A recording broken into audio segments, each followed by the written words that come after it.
iPad, I can see everybody. And I just talked to Mr. Ferguson, and I had to give him the meeting ID for him to get in. So hopefully, Okay, so he should be joining us shortly. yes. And I texted Leslie the information so she could join as well.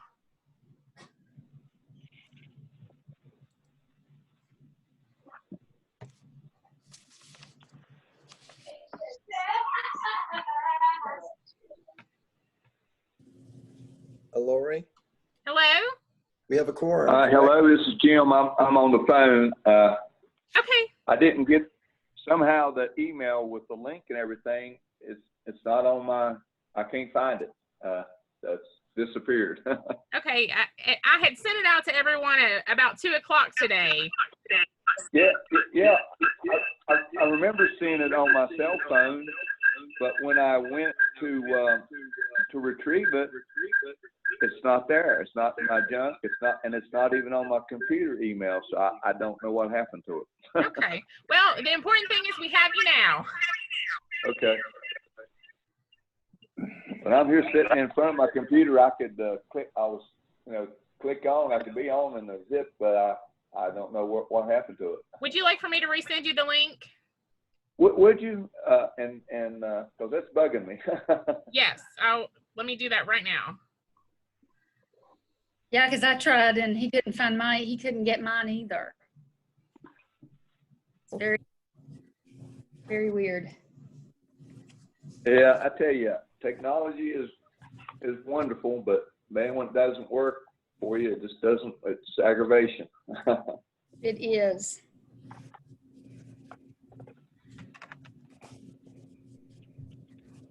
Because the phone is okay, but I know sometimes in the past when I've been on the phone, it's like I've got muted somehow and nobody could hear. I had a question or two, and obviously nobody could hear me, so I just hung up. Okay, I sent that link to you now, so you should have it. Okay. Okay, Dr. Lemke, would you like me to call roll? Yes, please. Okay. Dr. Lemke? Here. Leslie Baker? Here. Shirley Runyon? Here. Robert Farley? I can see that he's on here. Jim Ferguson? Here. Al Martine? Here. John Barnes? Here. Tom Cochran? Here. Linda Sumner? Here. Josh Richmond? Here. Angie Strickland? Here. And Kenny Smith. I'm here, Lori. Okay, great. All right, we have everybody here. Okay, in that case, I'll call the meeting to order. And I'd like to welcome our guests. I see that we have maybe 24 participants outside of the board, so that's a large group, and thank you for your attention and interest in your college. As with other board meetings, the observations or questions from the floor are not allowed. And if it's not too much trouble, would you mind putting your microphones on mute? And the same with the board members, when you're not actually willing to participate, put your microphones on mute. If you hover your pointer on your screen down at the lower left, at least in mine, there's a mute button that will allow you to do things and not get your face automatically shown on the screen. So the first item is to call for a motion to approve the May 7th, 2020 regular meeting minutes. So moved. Thank you, Al. Martine. And Tom. Seconded, Shirley. Any questions about that motion? If not, all in favor say aye. Aye. Aye. Are there any noes? That motion is approved. The next is a call for a motion to approve the May 22nd, 2020 special Board of Governors meeting minutes. So move, Tom Cochran. Second. Moved in second. Are there any questions about that motion? If not, all in favor say aye. Aye. Aye. Okay. Are there any opposed? Those minutes are approved. The third is to call for a motion to approve the May 22nd nomination committee meeting minutes. So moved, Shirley.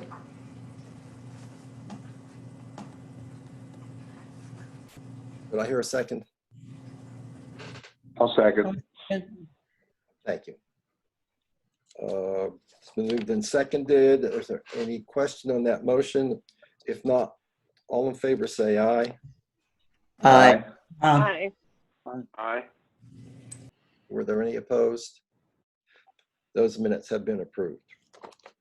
Next, Dr. Shields will present the financial report live from Texas. Dr. Shields.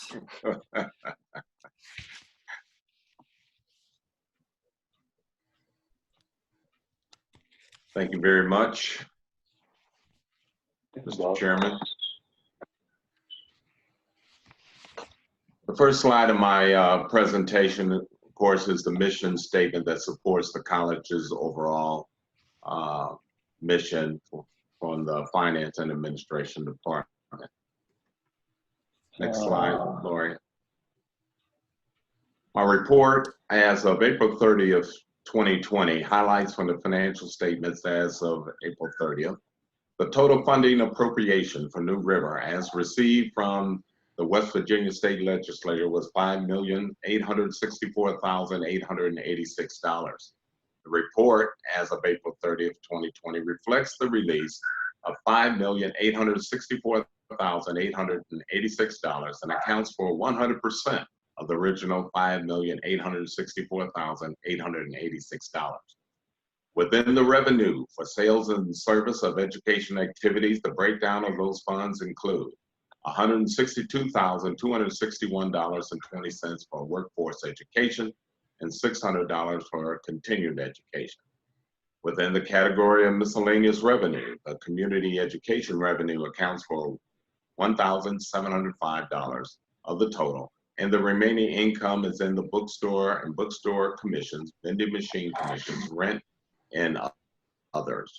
The cash balances are state grant fund has $3,720,718.20, and the federal grant fund has $10,127.09, for a total of the grant funding of $3,730,845.29. State appropriation fund as of April 30th had $1,037,036.70, and general operating funds was $251,993.30 for a total operating funds of $1,289,030. Next slide, Lori.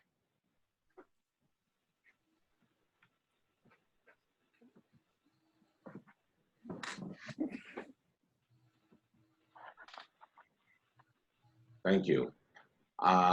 New River Community Technical Grant balances continue to exceed $3 million. And COVID-19 has caused a moderate expenditure pace in spending for the past 90 days. So in other words, some of the balances that you see here are much lower simply because we have picked up in our operation and being able to expend some of those grant dollars. Next slide, Laura. New River Community Technical College revenue has exceeded the fiscal year 19-20 budget. $11,083,936 represent the achievement of 100% or the majority of their revenue line items. New River Community Technical College state appropriation was received at 100%. Tuition and fees has exceeded budget by 3.2%. I would like to make note that the summer enrollment revenue has not been encumbered in this report. Investment income continues to increase at more than double the budget amount. Sales and services education activity also performed at 1.5 times of its estimate amount, and miscellaneous revenue is struggling at 56.51% of their budgeted amount. Overall, the total revenues are 1.94%, which equates to $210,403 increase over the total revenue budget. Now, on the expenditure side, expenditure totals are at 90.08%. Salaries and wages are at 85.58%. Employee benefits are at 86.73%. Supplies and other services have exceeded budget by 3.85%. Utilities over budget by 2.22%. And reserve contingency funds has $1,289,000 in reserve and contingency fund, and summer enrollment revenue projected at $400,000 will sustain the college operation through the fiscal year. Next slide. Here you'll see a bar chart indicating, and where you have the zeros is showing where we have exceeded the budget line items. Next slide, Lori. Here it gives you more of a graph chart, and it gives you the from a percent perspective.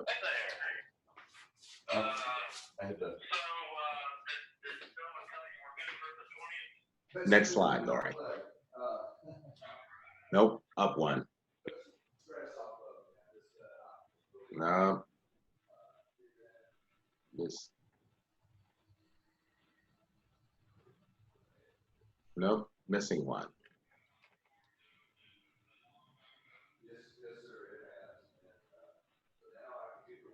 Your budget one is taken out for later. Oh, it is? Yes. Okay. All right. Well, then that concludes my portion of the report so far.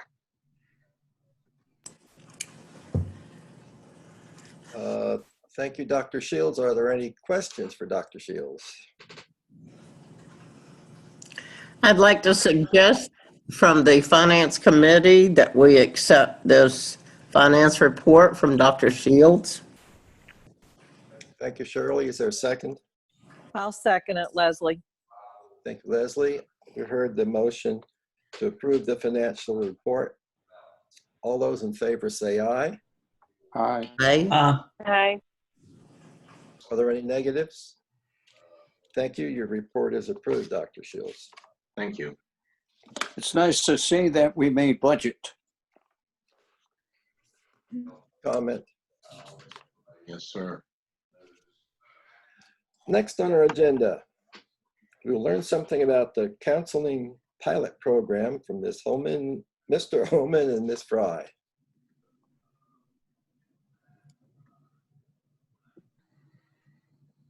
Hello. Lori, do you want to go ahead and pull that up? Yes, give me just a moment to find it. Okay, thank you.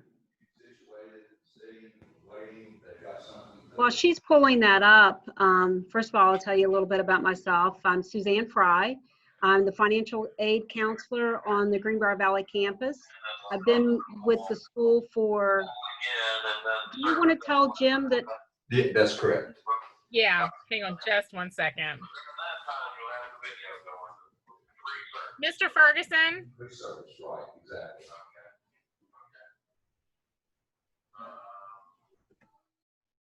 Okay, go ahead, Suzanne. All right, great. So like I was saying, I'm the financial aid counselor on the Greenbrier Valley campus. I have been with the school for 20 years under the umbrellas of New River and Bluefield State College. And first of all, I'd like to thank Dr. Copenhaver for inviting me to talk with the board about a subject that is very important to me, mental health. I am thrilled to say that I am finishing up my master's in mental health counseling, something that I started many years ago and finally decided to finish.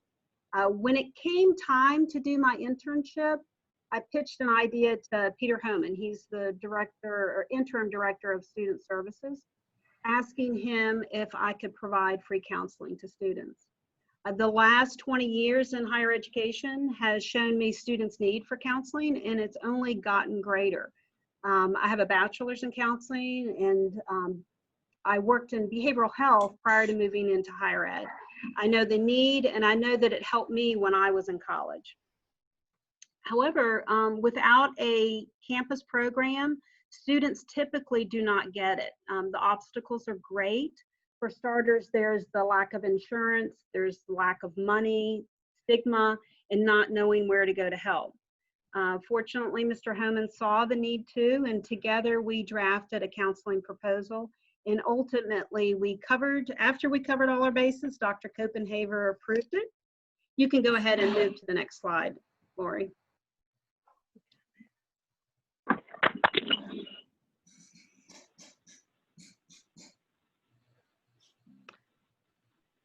So this is a little overview of the program. We started it in January, and we're running it through August, which is when I graduate.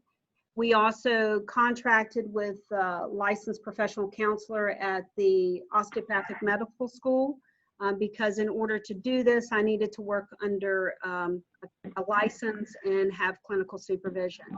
And so the contract was at minimal cost with pay similar to an adjunct instructor. We also had to follow state and counseling board rules, such as carry and liability insurance. So the program involved short-term mental health counseling for enrolled students. We did this free of charge, and we limited it to 6 one-hour sessions a semester. And we did that because we weren't sure how many students were going to be participating, and also I still needed to do my financial aid counseling job. Our focus was on helping students with problems that would cause distress and interfere with their academic success.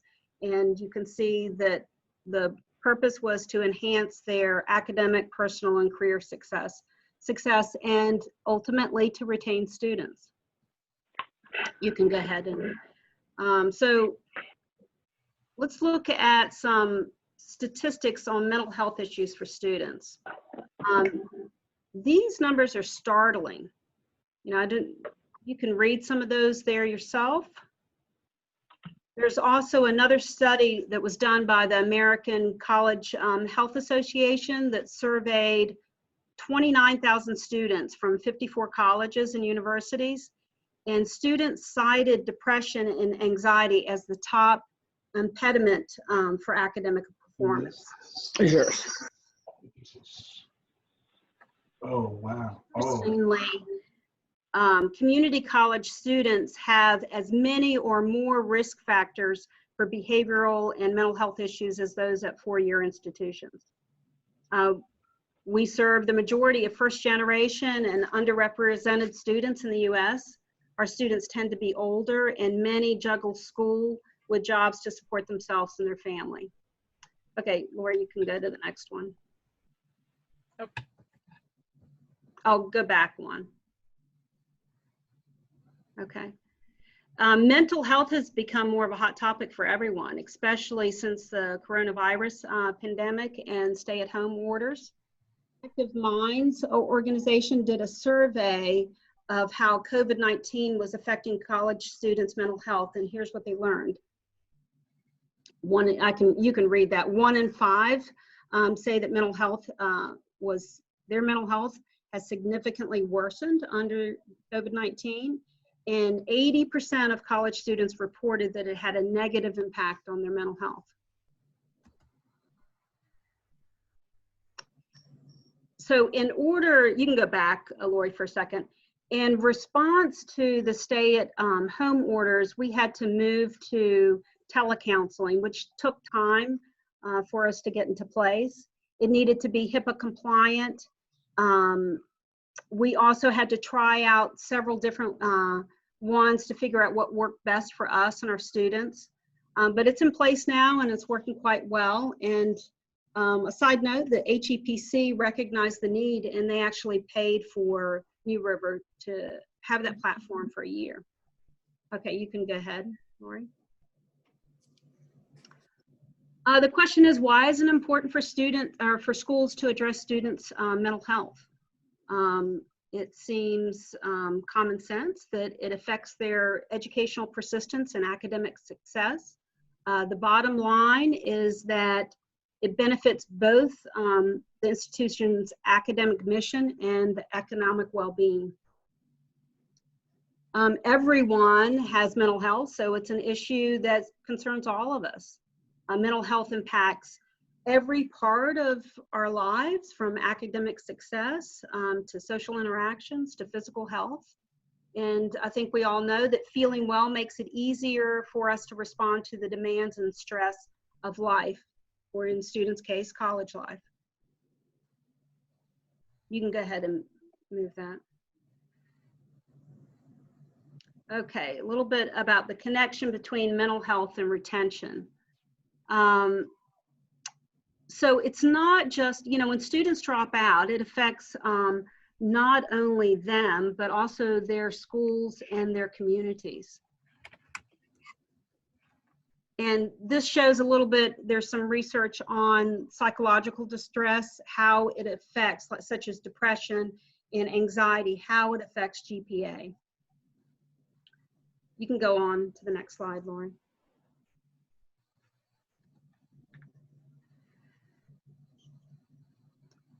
So given the COVID-19 pandemic and the rioting that is spotlighting racial inequity and injustice, we are in turbulent times, to say the least.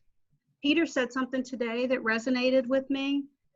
Sometimes chaos leads to opportunity.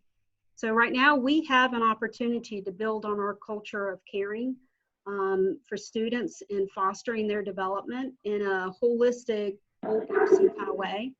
But it's not just that, it's also financial. Let's look at some financial numbers, and Laura, you can go on to the next.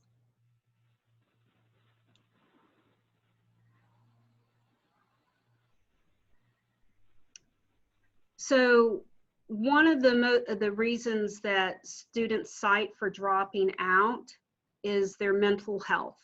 And when they get help with that, they're more likely to stay in. So if we retain, say, 10 students, that's an average of $50,000 in saved tuition per year. There is a return on investment calculator that I think it was Active Minds put together, and HEP, see, Carolyn Canini had shared that with me, and I had plugged in the figures, and that's where I came up with this 50,000. That was based on the figures for New River. Okay, I was curious about New River's withdrawal rate, and this is what I discovered. Let's go to the next slide. That in the fall of 18, 14%, which is fairly high, but as you can see, we've done much better, but there's still room. So we've gone from 14% all the way to 7%, and there's still room for improvement. So let's go to the next.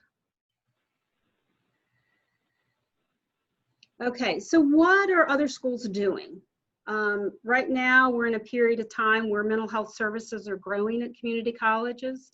73% of community colleges provide mental health counseling.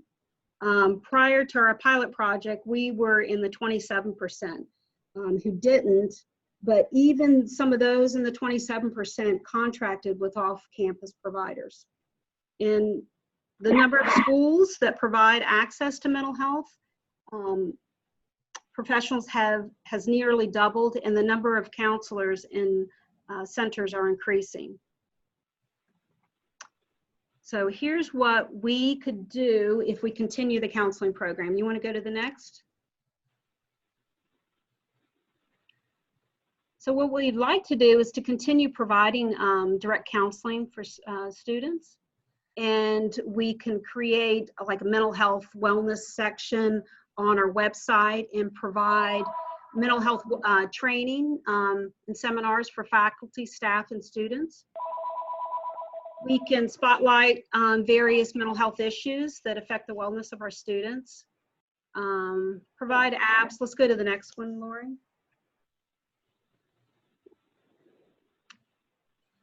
There's a little bit more. One of the ones that I'm really interested in is student-led support groups that would also need to be monitored by a counselor. Okay, Laura, you want to?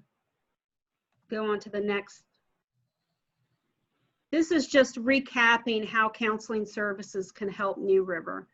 And you can see all those reasons there, all good ones.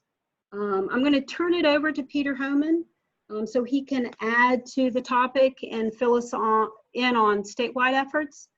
And we'll save time at the end to answer some of your questions. Thank you for listening to me. Okay, thanks, Suzanne.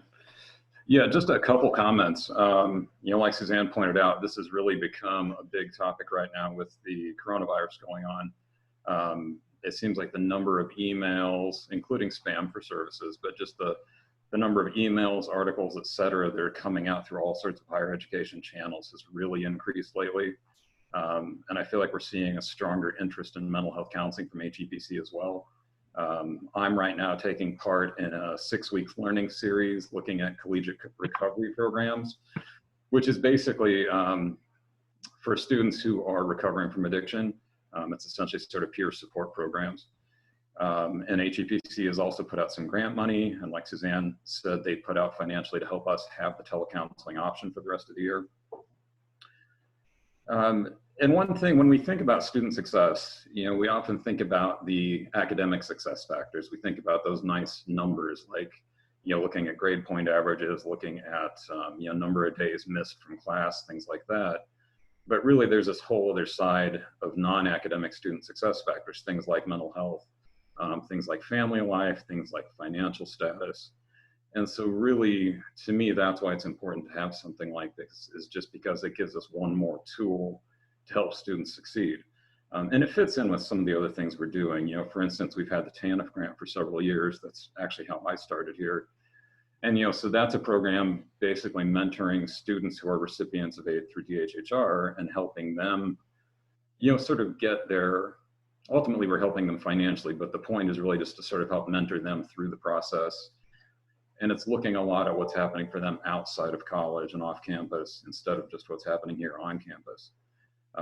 And two, yesterday, a number of us were in a statewide education meeting. And one thing that really struck me was somebody was talking to Clayton Birch, the superintendent of schools for the state. And they were pushing a couple things, like broadband and whatnot, and saying, hey, would that really be a huge help? And he was like, well, sure. But he said the number one factor for our student success is social and emotional well-being. And everything else, follows on that. So really, that's it. I just wanted to provide a couple comments there and stop so we can entertain questions. Thank you. Thank you, Peter. This is Shirley Runyon. Are we going to be, if we continue this program, will we be able to work with WVSOM? Will they help us out with a program like this? That's a good question. Once my degree is conferred, I have to work under the license of someone else for 2 years. And so if it was me doing it, then I would have to be provided clinical supervision. And I did ask my clinical supervisor if she was willing to continue doing that, and the answer was yes. And she's fabulous. So is this someone employed by WSOM? Yes, she's a licensed professional counselor, and she also has special certification in order to provide supervision. Oh, I think that's wonderful. Yeah. If we could work any kind of a program with them. Yeah, she's fabulous. So I was also, during this internship, providing counseling services to osteopathic students as well. Great. Okay, oh, I appreciate that. Thank you. Thank you, Shirley. Does anyone else have any more questions? Well, if they don't, let me ask another one. You're at the Greenbrier Valley campus. Yes, and I've been on the Greenbrier Valley campus for 20 years. Okay, so did this program just work at Greenbrier Valley, or were we at the other campuses also doing anything? That was also a good question. We weren't sure how much of a demand that we how many students I would have, and I still had the commitment to do the financial aid job. So initially, when we submitted the proposal, we did it for the Greenbrier Valley campus. However, prior to COVID, we decided to open it up through telecounseling to all students. And then the COVID hit and we all started working remotely, and we had to go through the process of getting a platform approved and purposed for us to use. So we have opened it up to the entire college. So could you share with us the number of students so far that have participated in this program?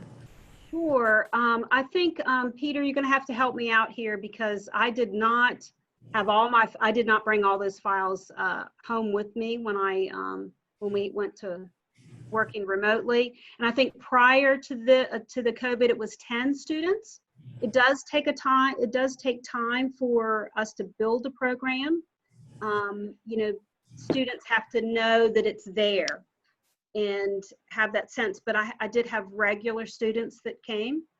And also, so now that we've moved to telecounseling, that is relatively new, and it's a handful. It may be 4 or 5 that I've actually worked with more than that, but they've been one time, more like crisis situations. So,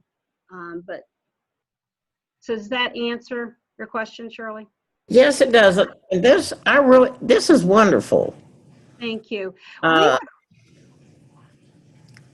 there's just so many students that they need somebody to talk to. I mean, you mentioned drug addiction. Yes. We have them trying to recover from that or just try not to get involved in it. Actually, I was surprised with, and Lori, I don't want to take too much time, so if you just flag me if I need to wrap it up, but I was surprised at the number of students that I worked with that had been raised actually by grandparents because parents had, so that's what we're seeing now, that we also have that epidemic going on. And another thing that we can do with this program is some schools also open it to an employee assistance program and and offer it to their employees as well, a free service. Okay, so does the state of West Virginia have any grant money? We're trying that. That's there's one small grant that we looked at that we think might cover this. This is one of those things, it's kind of it's a unique program to find a grant for. And sometimes it is a little challenging and difficult. And really, I think that the money part is in some ways what stands sort of in our way. And Suzanne does have to do 2 jobs right now. And I want to be able to find the money, hopefully through a grant that we were looking at to try to support this so that she can keep going. And since it did prove to be successful, because that was one of the things that we wanted to find out, because we, knew whether it would be successful or not, even though we all intuitively assumed that it would be. So that's our challenge right now. So Have you spoken to Sarah Tucker about it or the state board? Well, that's where one of the grants is actually coming through the HEPC. So okay. Yeah. How much do you think you would need to fund the program? This is Leslie. So Dr. Copenhaver, do you want to answer that or would you like me? I will let you answer that because I don't know your direct cost off the top of my head. So our cost for our contract with an LPC is $2,500 a semester, which is pretty minimal given that I am working under her license. And then both she and I have to, at our own expense, carry liability insurance. The thing for me is, like Dr. Copenhaver said, is I have been doing this managing 2 jobs. And I have spent the last 2 years of pain and suffering and a lot of money to get this degree. So my hopes is for it to work into a position that's dedicated solely to that for the school. But that's my hopes. So it's only $2,500 a semester? That's correct. $2,500 for the contract with the clinical supervisor. That's correct. Yeah, well, you know, that sounds like something that Beckley Area Foundation, their maximum grant's $7,000. And certainly it seems like a very needed program, and it's very well thought out, and it's a sustainable program later on. I would think that that would be something that we could apply to Beckley Area Foundation for. We need all the ideas we can get. So that's fabulous. And it's a simple grant, and I think, you know, they are aware, they love the needs of the community when it comes to real, you know, boots on the ground kind of programs. And I think this would be something that they would be very interested in. So I think application, of course, they just came out. We couldn't apply again until later in the year, but a call could be made to Dina to see, in light of COVID and maybe people having more mental health issues and stuff, they do have some extra money. So those can be calls that can be made maybe. Terrific. Thank you. Thank you.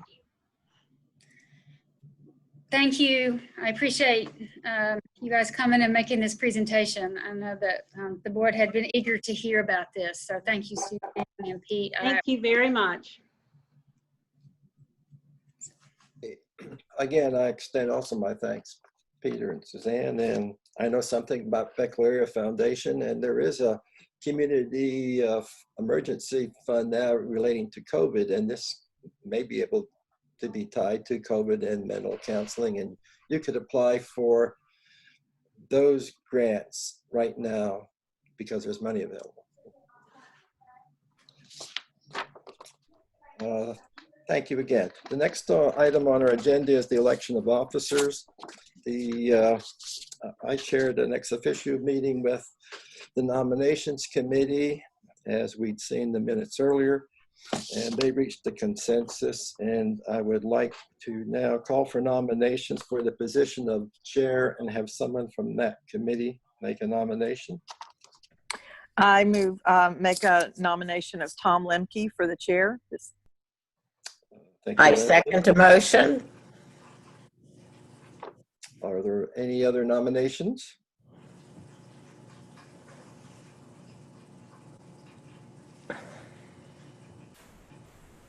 If not, I will entertain a motion to close the nominations for president or chairman. Chair. So moved. And I second. second. And having closed the nomination for chair, I would call for a motion to approve the nominated person. I make that motion to nominate Tom Lemke and vote on his approval as chair. Thank you, Leslie. And second. This is Linda, second. All those in favor say aye. Aye. Are there any opposed?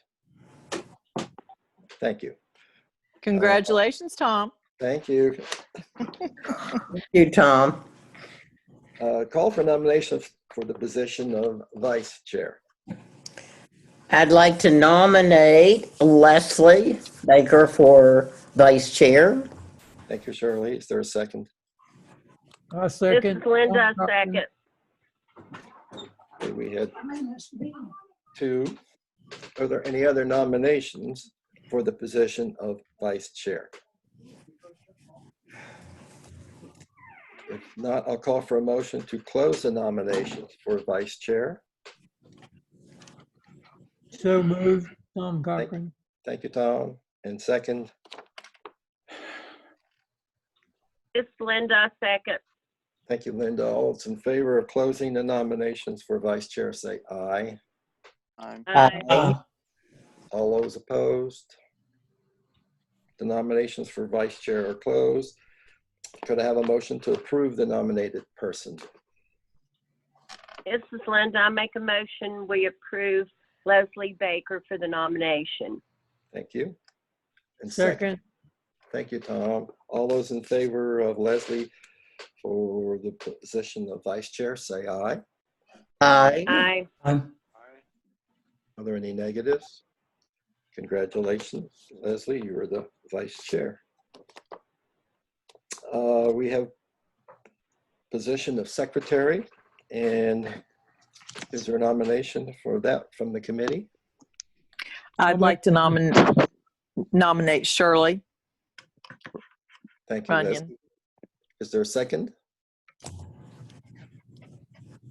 Second. It's Linda, I second. It's been made and seconded.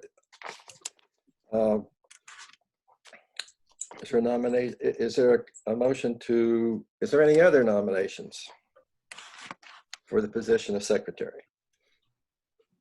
If not, I'll entertain a motion to close the nominations for that position. I'll move that we close the nominations. Second, Second. thank you. All in favor, say aye. Aye. Aye. Are there any negatives? The nomination for secretary position is closed. There is a motion to approve the nominated persons.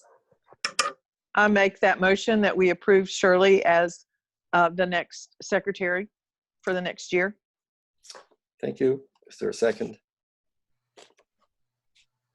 I'll second. Thank you. Are there any, all those in favor of the nominated person for secretary, say aye. Aye. Aye. Aye. Any opposed? Congratulations, Shirley, you're now the new secretary. Thank you. Next on our agenda, we have resolution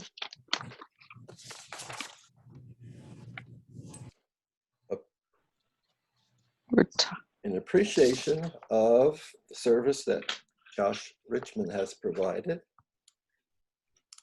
I can't believe it's been a year already, Josh, but it has been. And so in appreciation of your service, Joshua Richmond, student rep for the New River Community and Technical College. Whereas Josh Richmond served with distinction as a student representative to the Board of Governors for the past year. And whereas Joshua Richmond performed his duties and responsibilities with distinction and diligence. Therefore, be it resolved that the Board of Governors, on behalf of the staff, faculty, administrators, commend Joshua Richmond for his service and expresses his gratitude for his contributions to New River Community and Technical College, signed to this day by me. Thank you, Josh. And I think at some point, we'll have a nice framed resolution for you. And now I'll ask for the board to a motion to accept that resolution. So moved. And second. All those in favor say aye. Aye. Yeah. Any opposed? The motion carries. Thanks, Josh. And now, President Haver will present the proposed board meeting schedule for 2021. All right, so in your packet is the proposed schedule for the upcoming meetings. They are following our normal pattern of doing business. If you'll notice, all of the meetings are listed as Zoom. Lori and I did talk about that, and I think for the time being, we're going to leave all meetings as Zoom and make a determination on a case-by-case basis when I feel like it's safe to bring everyone back to a location, either to the Raleigh County campus or to a campus as in our rotating schedule. And it's easy for us to actually go ahead and we can always change and add a physical location later if we want to do that. So were there any questions?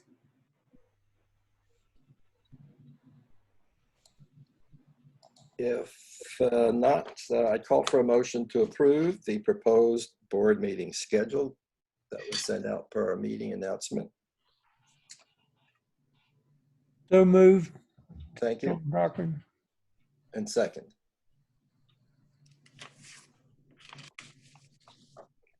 Did you get a second, Lori? No, I haven't. I'll second it, Kenny. Thank you. All those in favor of the proposed board meeting schedule as presented, say aye. Yeah. Are there any opposed? Thank you, Dr. Copeland-Haver. The proposed board meeting schedule is presented, has been approved. And now you're going to tell us about the budget for next year. Yes, and I'm going to put this up on the screen. All right, so this actually was in your packet as well. It was listed with the financial report, but I pulled it out here since we had to consider this separately from Dr. Shields' financial report. So just for clarification here, let me see if I can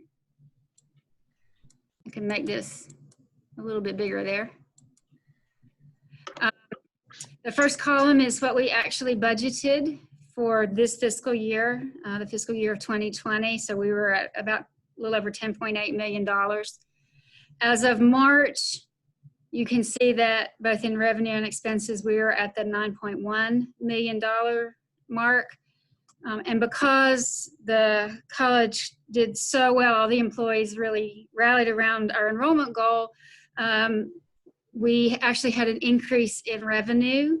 So the business office is projecting that by the end of fiscal year 2020, that we'll actually be at 11.4%. So this budget document was created based on a couple of different, or a couple of underlying assumptions.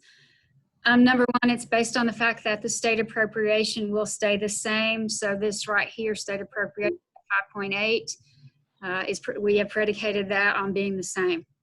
I have every reason to believe that it will be the same based on everything I know to date, based on what I've heard from the chancellor.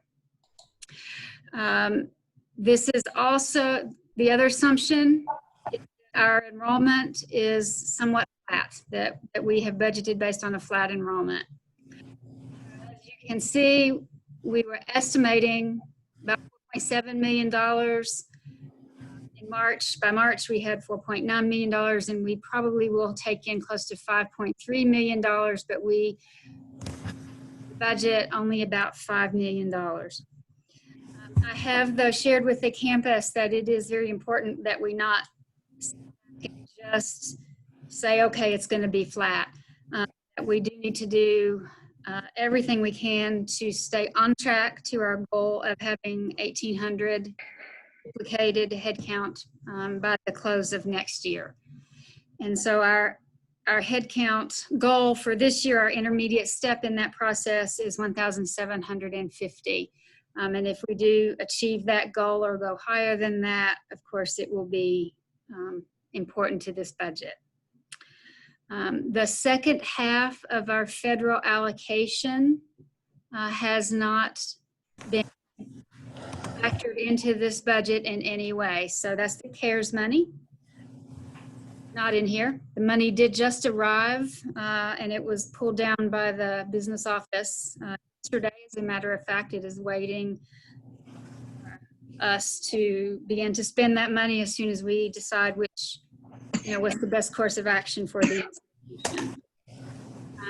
This budget also doesn't really take into account anything that we might raise in grants. So hopefully we will continue with our success in grants, and we'll be able to support our bottom line. One of the biggest hurdles to this budget, outside of just meeting enrollment, is that we don't want to go into the new year, the old year's debt into the new year. We did that this year, which you've heard me talk about before. Brought about $400,000 worth of debt into this new year, so you in essence start in the hole before you even get going. I am hopeful that this year's hole, however, will be much smaller. So on the whole, the budget that you see right here that we have recommended is about 2.5% less column right here. We feel that is the most fiscally responsible budget that we can put forward given all the variables that are at play at this time.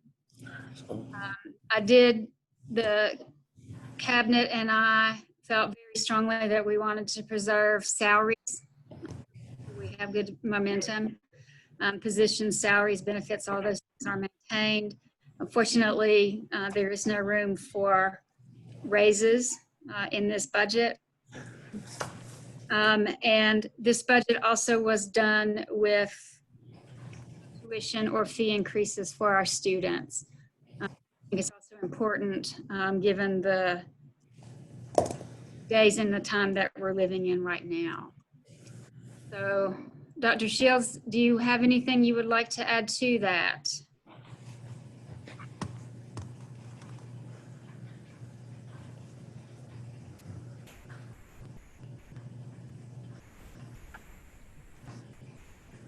You're muted. There you go. No, ma'am, you did quite well. The only other thing I would say is we are pretty much locked into a operational spending, which is service supplies, to a real restricted dollar amount, and hopefully we can meet that. However, if there are some increase in our enrollment and in programs that need support, then of course some of those expense line items, including salaries, may possibly go up to be able to support it. Are there any questions about the budget from any of the board members?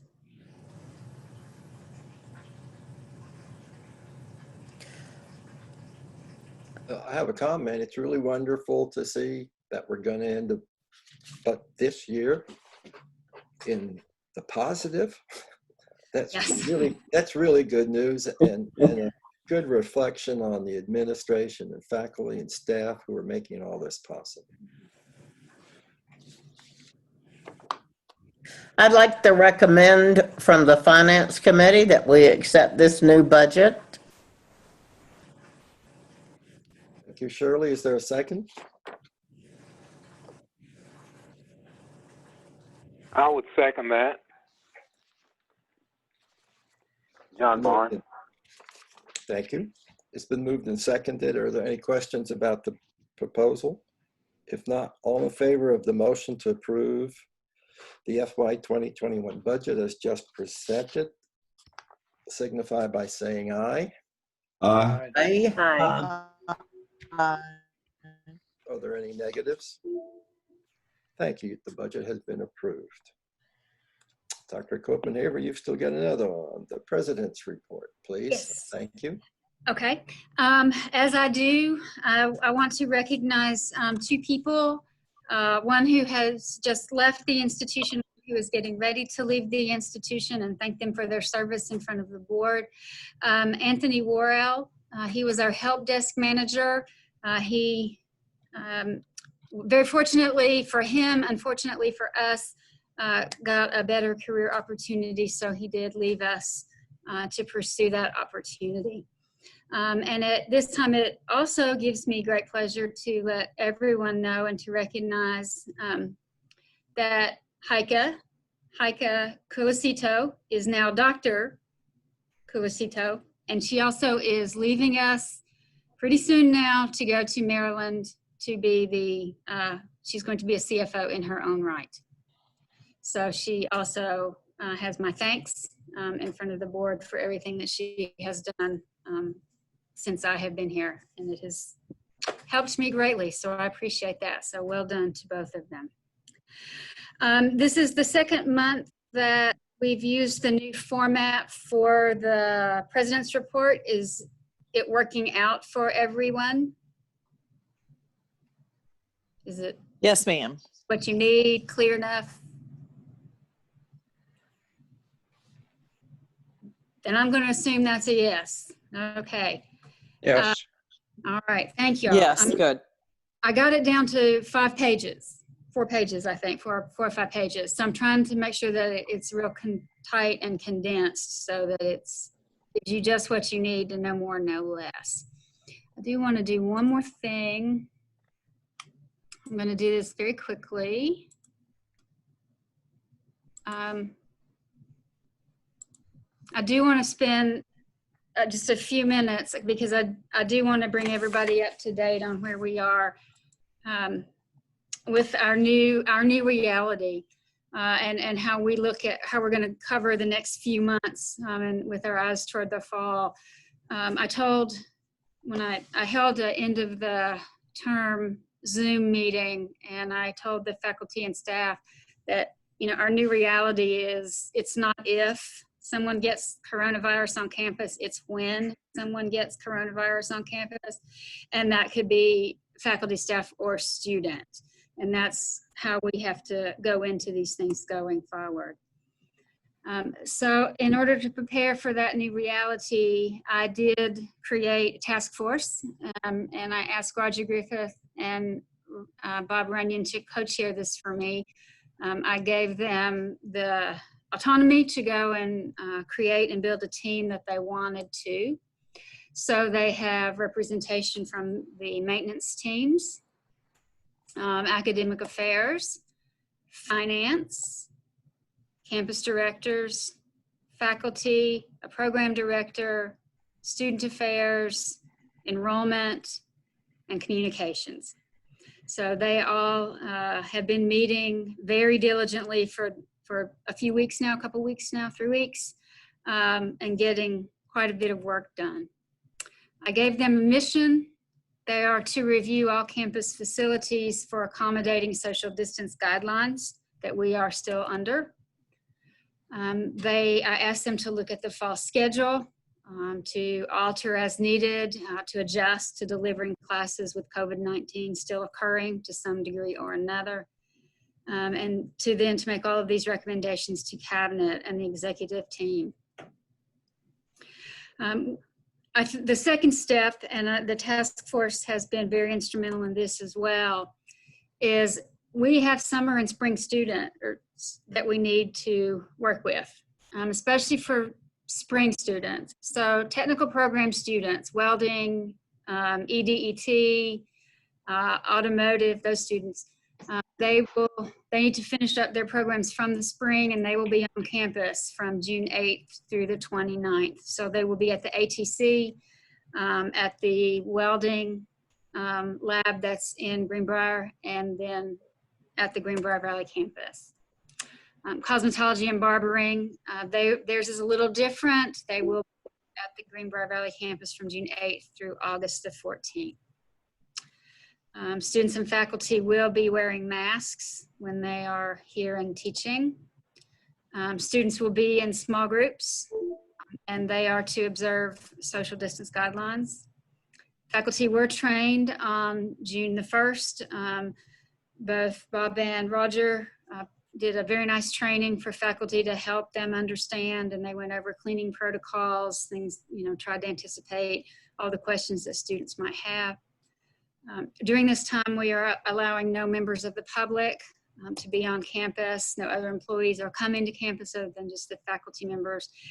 And we see this as a good test run for the fall.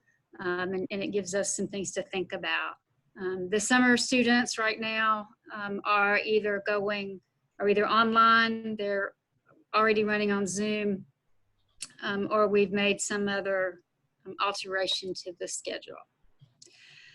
As to the college returning to work, I have no idea when we're all going to be able to come back to campus.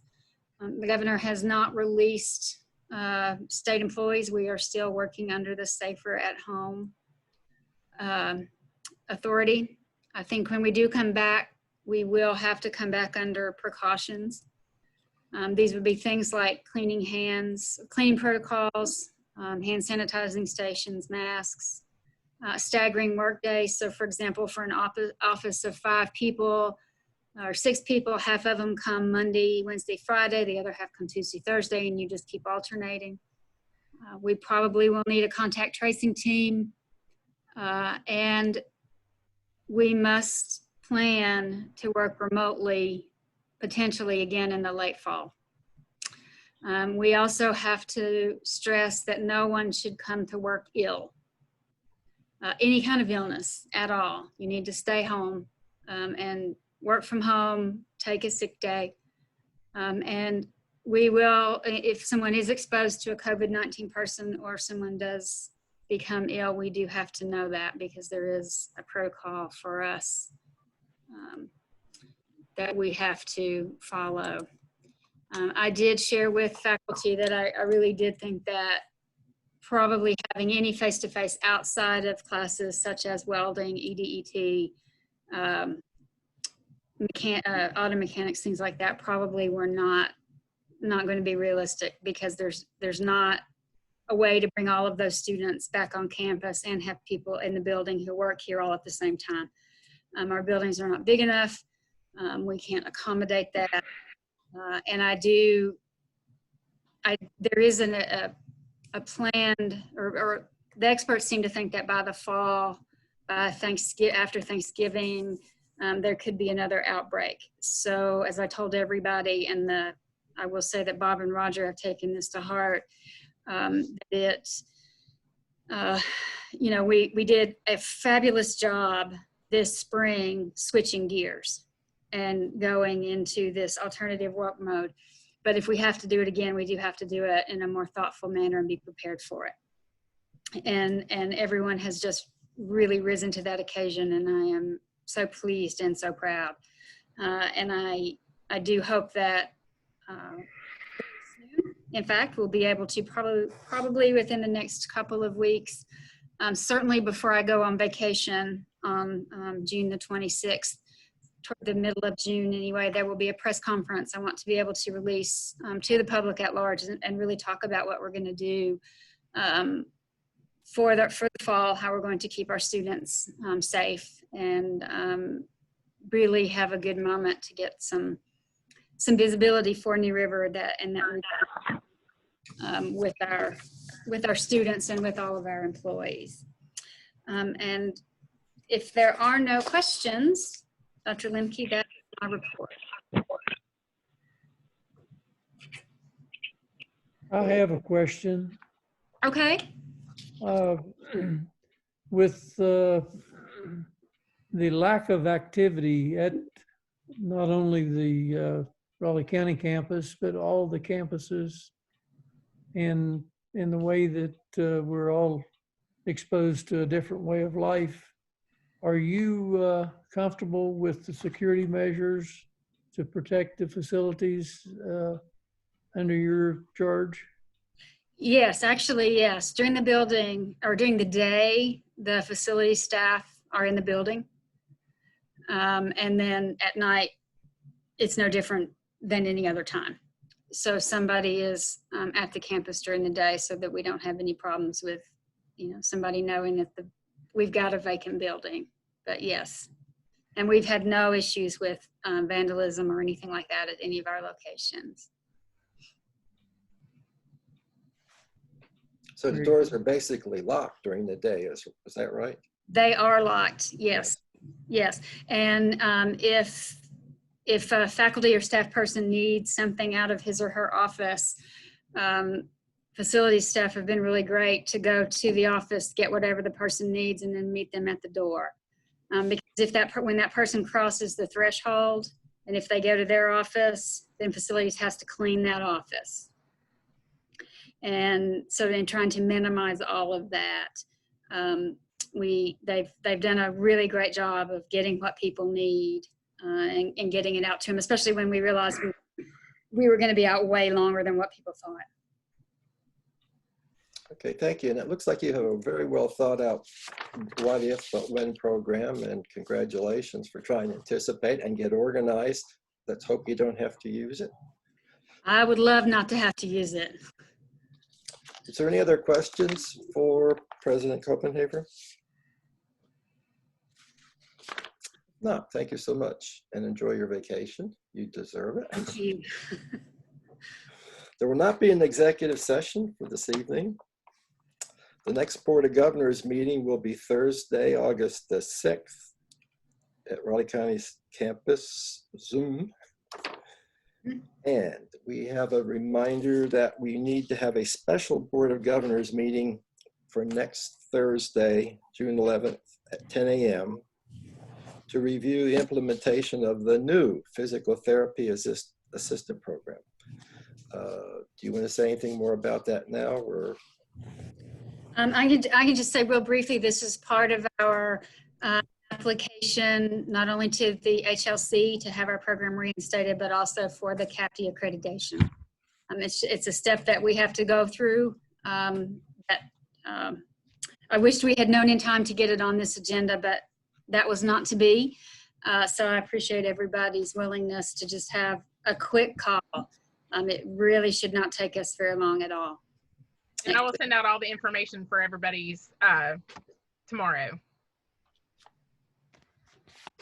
Okay, there's nothing else. I'd like to thank the board for attending and participating, for Lori setting it up, and for all the members out there who have. Dr. Lemke? Yes.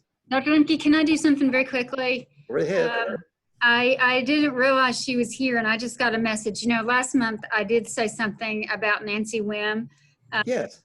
Moving, and she wasn't able to be at that meeting. She, oddly enough, was teaching. Who knew? Yeah. So, but Nancy, actually, I didn't realize it because I didn't see her. She has joined us with this meeting. In front of everybody with Nancy here. I want to thank her for her years of service and hopes that she has a wonderful, wonderful time when they move to Virginia. So, thank you, sir. Okay, and thank you from the board to Nancy as well, since she served there as well.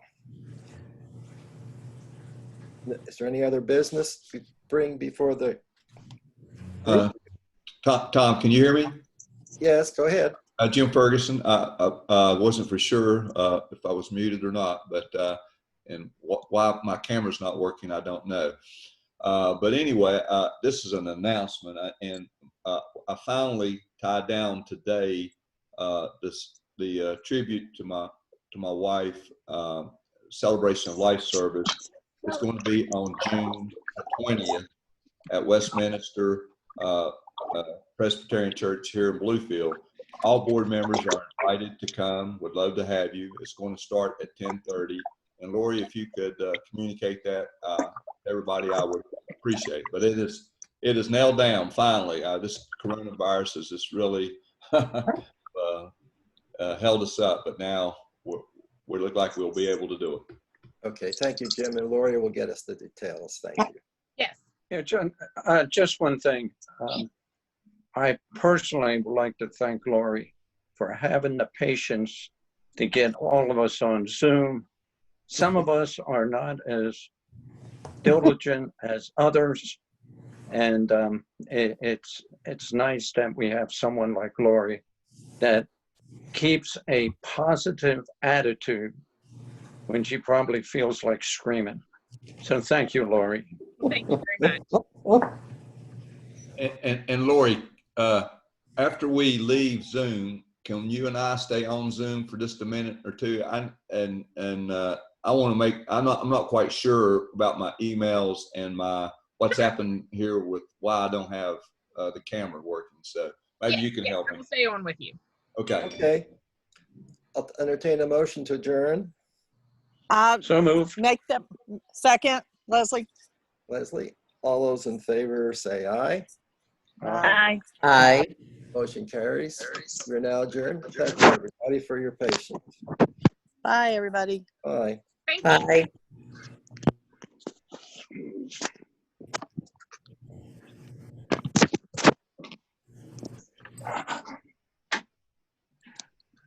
All right. Okay.